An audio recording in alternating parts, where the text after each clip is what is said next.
Ambassador Marcus Webb stood before the Galactic Council and wondered, not for the first time, if this was all some elaborate cosmic prank. The council chamber was impressive, he'd give them that. A floating sphere of transparent metal suspended in the void of space, with holographic representatives from 47 different species arranged in a perfect circle. Very dramatic, very official. Very much like being surrounded by a jury that had already decided you were guilty of being adorable.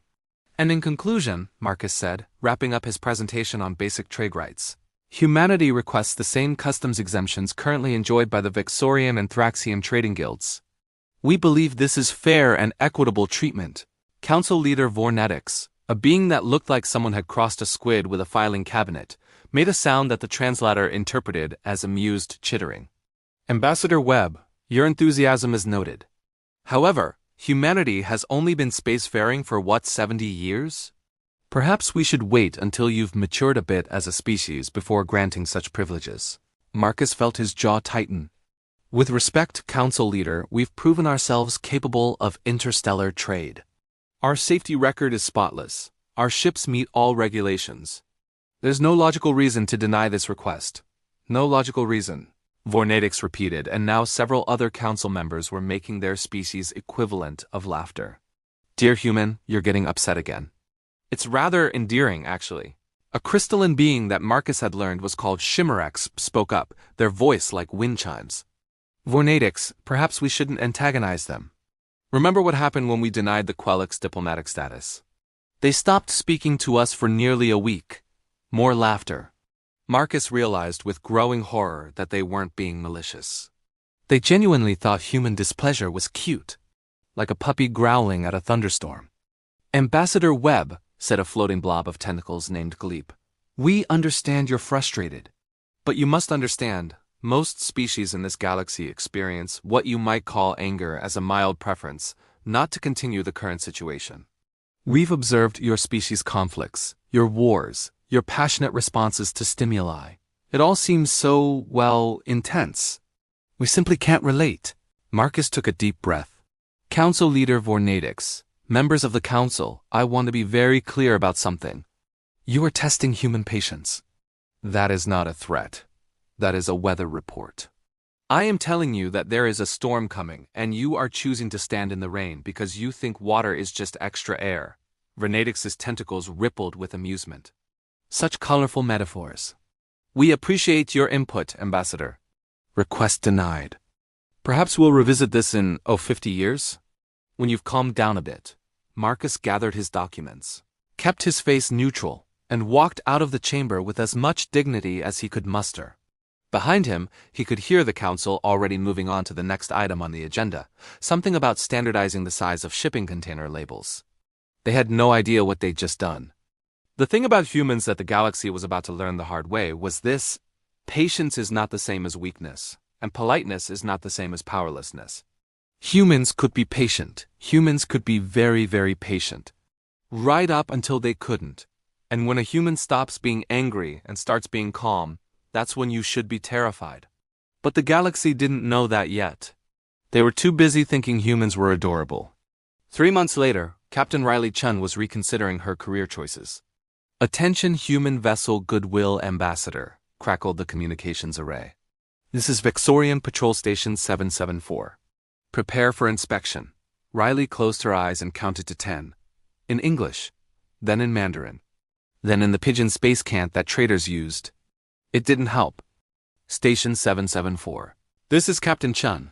We were just inspected by Station 772, approximately 4 hours ago. Our cargo manifest hasn't changed. We're carrying medical supplies to the Kepler 442b colony. Regulations require random inspections, Captain. Please power down your engines and prepare to be boarded. Her first officer, a perpetually caffeinated young man named Danny Ortiz, made a noise like a cat being strangled. Riley, this is the 5th time this month. The 5th time. My grandmother doesn't check on me this often, and she thinks I'm wasting my life in space. I'm aware, Danny. Last time they confiscated Ramirez's hot sauce. They said it was a chemical weapon. I remember. It was Cholula. Riley. Cholula. My abuela uses that stuff on eggs. Officer Cleet materialized on the view screen. his 3 eyes arranged in what Riley had learned to recognize as smug satisfaction. Vexorians looked like someone had started making a lizard, got bored halfway through, and decided to add features from a customer suggestion box. Cleed had the personality to match. "Captain Chun, delightful to see you again. You seem tense. Is everything all right?" Riley forced a smile that showed too many teeth. "Just peachy, Officer Cleet. Please proceed with your inspection. We'll be here. We're always here. Sometimes I think we should just set up an apartment in your docking bay." "No need for sarcasm, Captain. We're simply doing our jobs. Regulations are regulations." 3 hours later, after Cleet and his team had confiscated their coffee supplies, citing concerns about stimulant abuse, Riley sat in her quarters composing yet another formal complaint to Ambassador Webb. She wasn't alone in her frustration. Every human ship that passed through Vexorian space reported similar treatment. The Council had given the Vexorians enforcement authority over this sector, and they were abusing it with the enthusiasm of a teenager who just discovered they could make rules. Meanwhile, back at the embassy on Council Station Prime, Marcus Webb was drowning in paperwork that no one would read. His assistant, a human named Jennifer Park, who had the organizational skills of a military general and the patience of a saint, dropped another stack of ignored complaints on his desk. "They're not even opening them anymore," Jennifer said. "I put a tracking code in the last batch." Vornadix's office marked them as read exactly 1.3 seconds after receiving them. "Unless he's developed superhuman reading abilities, and I checked, his species can't do that. He's just deleting them."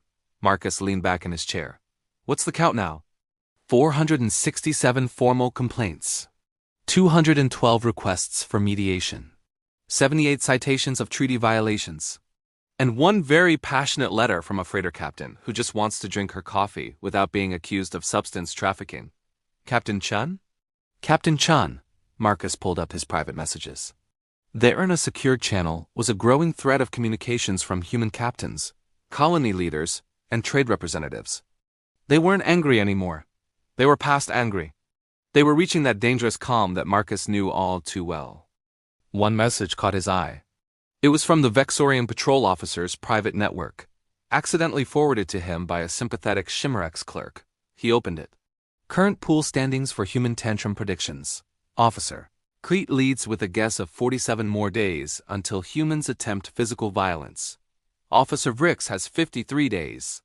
Remember, the pot is up to 400 credits. All bets must be in by end of cycle." Marcus stared at the message for a long moment. Then he started to laugh. It wasn't a happy laugh.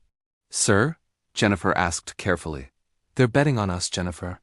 They're literally gambling on when they think we'll snap and hit someone. That's incredibly insulting. That's incredibly useful." Marcus stood up and walked to the window overlooking the station. "Because they're watching for the wrong thing. They're waiting for us to get more angry, more violent, more emotional. They have no idea what humans do when we stop being angry." Jennifer tilted her head. "What do we do, sir?" Marcus smiled, and it was the smile of every human who had ever weaponized a customer service voice. "We get creative." The message from Kepler 442b came through at 0300 station time. Marcus was already awake, because he'd developed insomnia somewhere around complaint number 200. He answered the call immediately. Tom Hendricks, the colony administrator, appeared on screen. Behind him, Marcus could see angry colonists shouting. Tom's face was the color of a ripe tomato, and a vein was pulsing in his forehead that Marcus found medically concerning. "Ambassador Webb, we have a situation. Tell me." The Vexorians just dumped 3 metric tons of industrial waste on the eastern agricultural sector. They claim it was a navigation error. Marcus, it hit our wheat fields. Our actual, literal wheat fields. We've got toxic sludge all over our food supply. Marcus felt something cold settle in his chest. Casualties? No, thank God, but Marcus, my people are ready to march on the Vexorian station with pitchforks. I've got farmers who are third-generation colonists, and they just watched their life's work get covered in alien sewage. I need you to understand. I am 10 minutes away from losing control of this situation. Don't. Keep them calm. I'll handle this. Handle it how? By filing another complaint they'll ignore?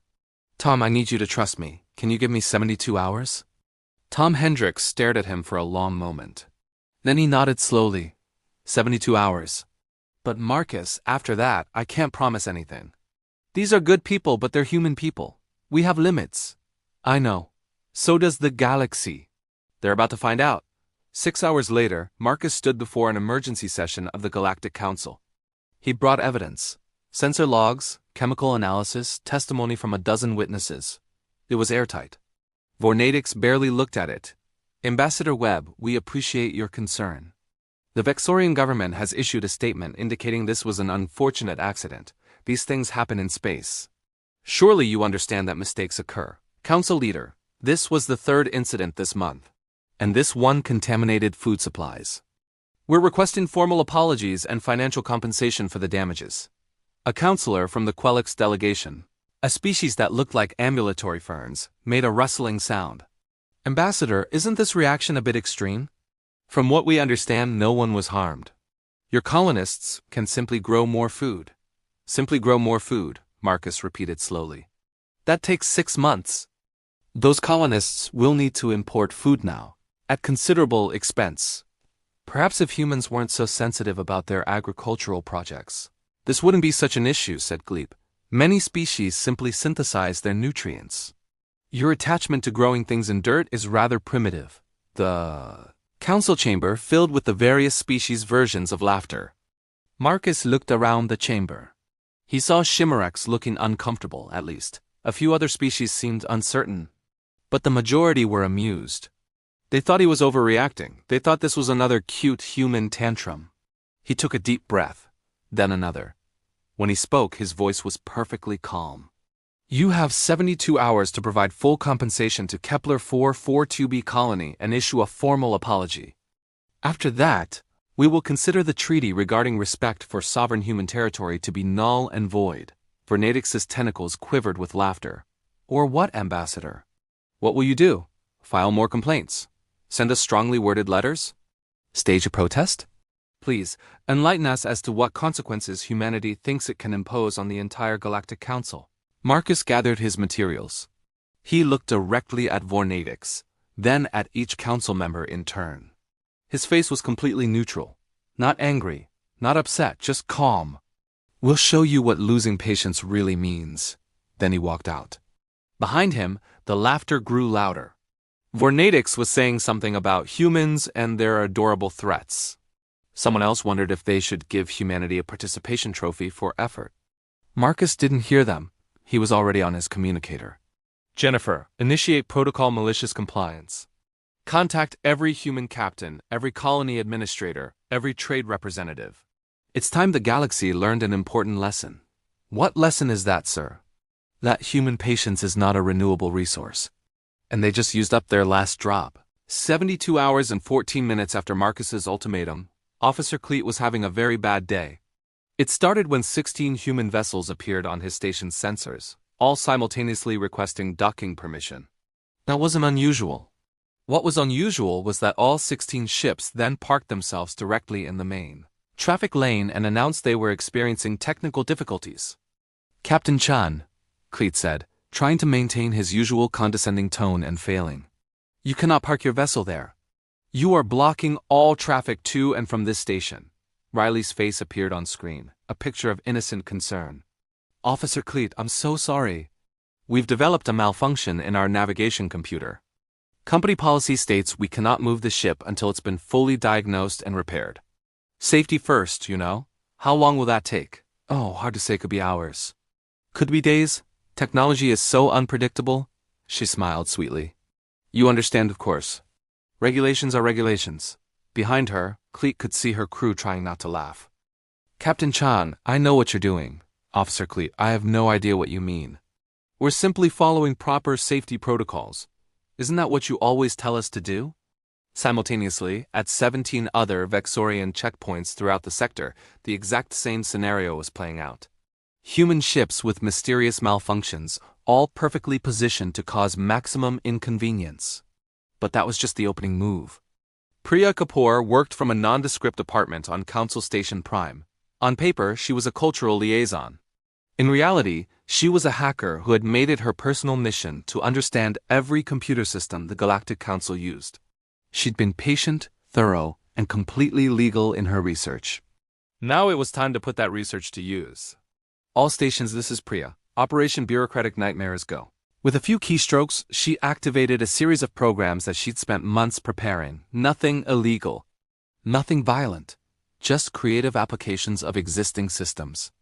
Every Vexorian traffic control computer suddenly logged 50,000 requests for clarification on Regulation 17-Alpha-4, the regulation about proper parking procedures. Each request was slightly different, requiring individual review, all filed through proper channels.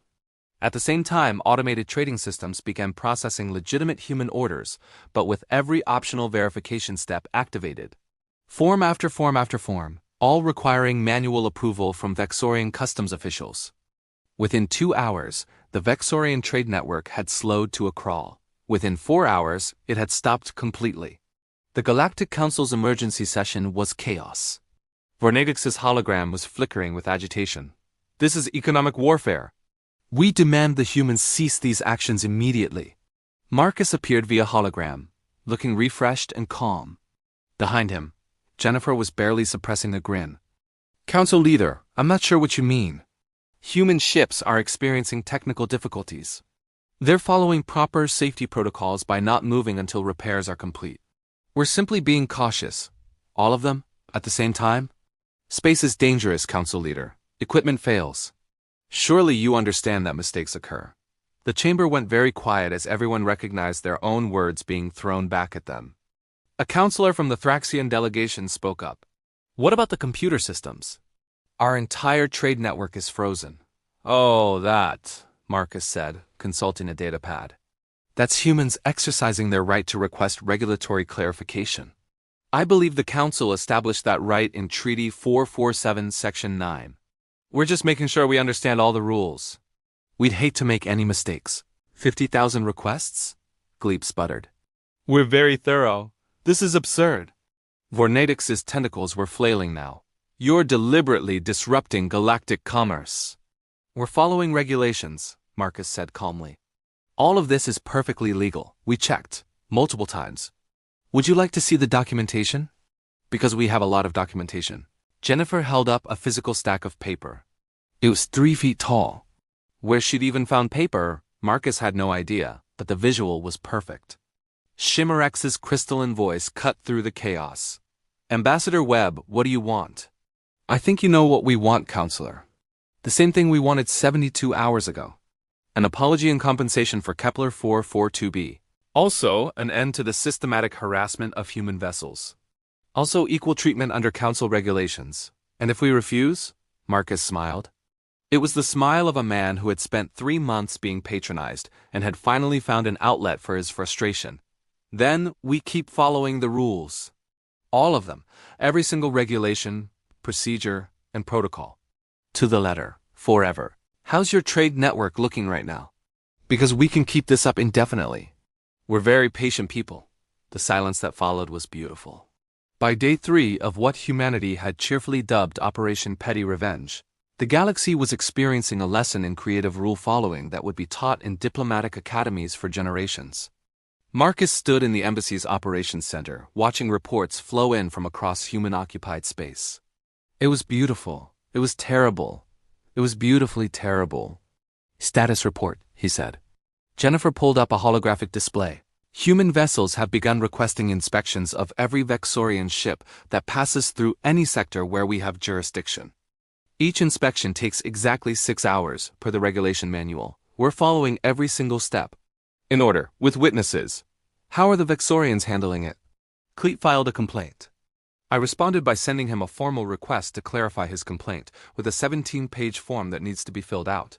In triplicate, Marcus felt a warm glow of pride. Excellent. What else? All human colonies have suspended exports of rare earth minerals.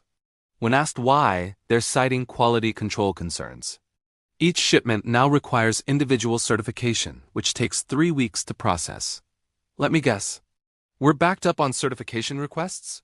Backed up implies we're processing them. Sir, we're not processing them. We're reviewing the requests to process them. Which requires submitting a request to review the request. It's requests all the way down. Across the galaxy, the realization was setting in. Humans had weaponized bureaucracy.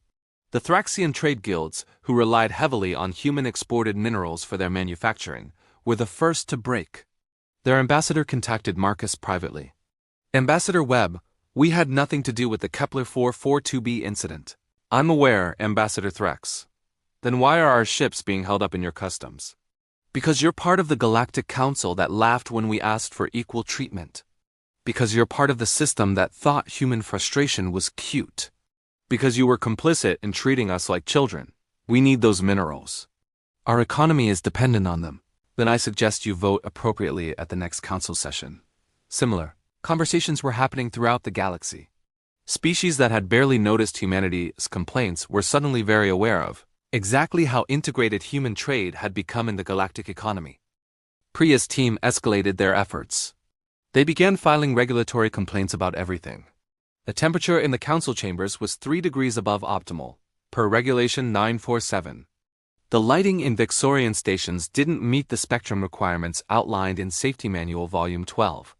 The font size on shipping manifests was 0.5 too small according to accessibility standards. Every complaint was legitimate. Every complaint required investigation. Every investigation created more paperwork. The council called another emergency session on day 5.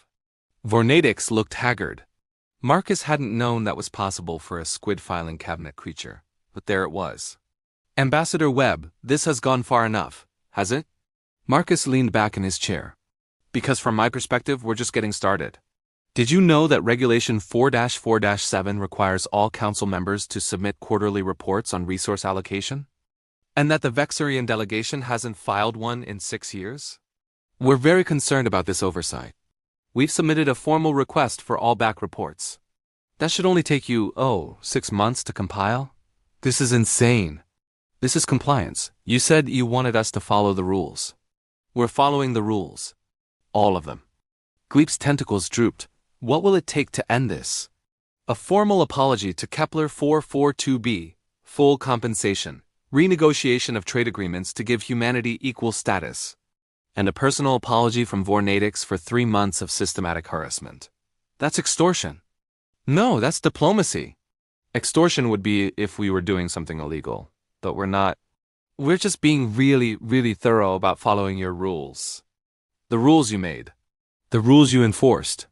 The rules you used to make our lives difficult because you thought our anger was adorable. Marcus stood up, and when he spoke again, his voice was ice cold. You wanted to know what human rage looks like, Vornadix. This is it. We're not screaming. We're not attacking. We're not doing anything dramatic. We're simply showing you what happens when humans stop being patient and start being efficient. We can keep this up forever. Can you? The council chamber was silent. Even the species that didn't understand human expressions could read the writing on the wall. Shimmerax spoke quietly. Council Leader Vornadix, perhaps it's time to acknowledge that we made a mistake. I will not apologize to— Yes, you will, interrupted Ambassador Threx. Because my people can't afford another week of this. And neither can the Quelix. And neither can the Phroxians. And neither can anyone who relies on human trade or human resources or human cooperation. Vornadix, your pride has cost the galaxy billions of credits. Apologize. Vornadix's tentacles quivered with rage and humiliation. But he was outnumbered, outmaneuvered, and out of options. Fine, he hissed. We apologize. We'll provide compensation. We'll renegotiate the treaties. Excellent, Marcus said. Submit your formal apology in writing. Triple-spaced, proper formatting, notarized by 3 neutral council members. We'll review it and get back to you in 48 hours. 48 hours? We want to make sure it's properly worded. Regulations are regulations, after all. 3 weeks after the galaxy learned what human patience truly meant. Officer Cleet stood at his checkpoint and watched the Goodwill ambassador approach. His hands were not shaking. He told himself his hands were not shaking. Station 774 to Captain Chun. You are cleared for passage. No inspection necessary. Have a pleasant journey. Riley's face appeared on screen and she was grinning. No inspection, Officer Cleet. Are you feeling all right? Captain Chun, we've updated our protocols. Random inspections will now occur at a reasonable frequency, and we've removed several items from our contraband list, including hot sauce and coffee. All coffee. Please tell Ramirez he can have his Cholula back. That's very considerate of you, Officer Cleet. We aim to serve. He paused. Captain Chan, may I ask a question? Shoot. The blockade, the regulations, the paperwork. That was all planned, wasn't it? From the beginning? Riley's grin widened. Officer Cleet, I have no idea what you mean. We were simply following proper procedures. You made us apologize while never breaking a single rule. Yes, we did. Why not just attack us? Your species is clearly capable of violence. Riley's expression turned serious, because making you follow your own rules until you begged us to stop was so much more satisfying than just hitting you.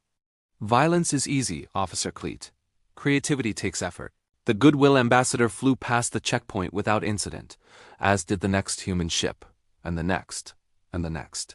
At the council chambers, a new regulation was being filed. It granted humanity full equal status in all trade agreements, diplomatic proceedings, and council votes. The vote was unanimous. Vornetics wasn't present for the vote. He'd been quietly reassigned to a position that involved minimal human contact and maximum humiliation. His replacement was a Vexorian named Quix, who had carefully studied everything humanity had done and vowed never to make the same mistakes. Marcus sat in his office, watching the vote pass. Jennifer brought him a cup of coffee, the good stuff from Earth that had been confiscated and was now ceremoniously returned. Sir, the Quelix ambassador wants to schedule a meeting. She says her government wants to learn human negotiation techniques. Tell her I'm available next week. The Thraxians are requesting human advisors for their diplomatic corps. We'll send them our best people. And Shimmerax wants to commission you to teach a seminar on conflict resolution. Marcus laughed. What should I call it? How to win friends and weaponize paperwork. Sir, there's one more thing. Jennifer pulled up a message. It's from Vornetics. Personal channel. Marcus opened it. The message was brief. Why didn't you just go to war with us?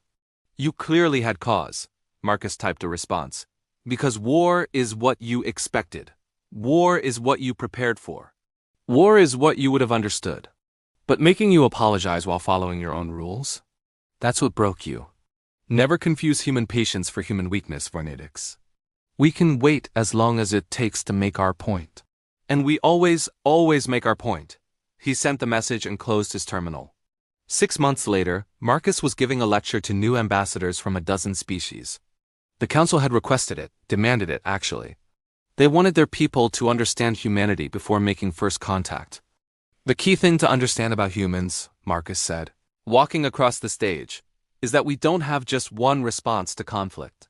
Many of you evolved from hive species, or peaceful herbivores, or solitary predators. You have one, maybe two modes, calm or mildly perturbed. He paused, looking at the audience. Humans have a spectrum. We can be patient. We can be diplomatic. We can be understanding. We can be all of these things for a very, very long time. But patience is not weakness. Politeness is not powerlessness. And when you push us past our limits, when you use up all of our patience, that's when you need to worry. A young Quelix ambassador raised a frown. But the stories say humans become enraged, that you're violent. We can be, Marcus agreed. But that's not the scariest version of humanity. The scariest version is when we stop being angry and start being creative. When we decide that we're going to make you understand your mistake, and we're going to do it by following every single rule you ever made. When we weaponize your own systems against you. He smiled at the assembled diplomats. Humans are patient, right up until we're not. And when our patience runs out, that's when you learn what losing patience really means. It means we stop trying to make you like us and start making you respect us, by any legal means necessary. The lecture hall was silent. So my advice to all of you, treat humanity with respect. Not because we'll attack you if you don't, but because we'll do something so much worse. We'll follow your rules better than you do, and we'll make you beg us to stop. Back at Station 774, Riley Chen flew past Officer Cleet's checkpoint. He waved, she waved back. It was cordial, it was professional. It was built on the foundation of mutual understanding that had been forged through 3 weeks of the most passive-aggressive campaign of malicious compliance the galaxy had ever seen. As Riley's ship jumped to hyperspace, she looked at her crew. You know what the best part is? She said. What's that, Captain? Danny asked. We never actually lost our temper. We just showed them what humans do when we stop trying to be nice and start trying to be efficient. Danny grinned. Think they learned their lesson? Oh, they learned. The question is whether they'll remember it. But if they forget, well, we've got the playbook now. And next time, we'll be even more creative. The galaxy had learned an important lesson. Humanity wasn't the most violent species, wasn't the most advanced, wasn't the most powerful. But humanity was the species that had turned patience into a weapon, bureaucracy into a siege engine, and rules into a tool for rebellion. And that, the galaxy decided, was much scarier than simple rage could ever be. After all, you can defend against violence. You can prepare for war. You can armor against attacks. But how do you defend against an opponent who defeats you with your own rulebook and a smile? You don't. You just try very, very hard not to make them stop being patient. Because when humans say they're losing patience, they're not threatening you, they're warning you. And the galaxy finally understood the difference.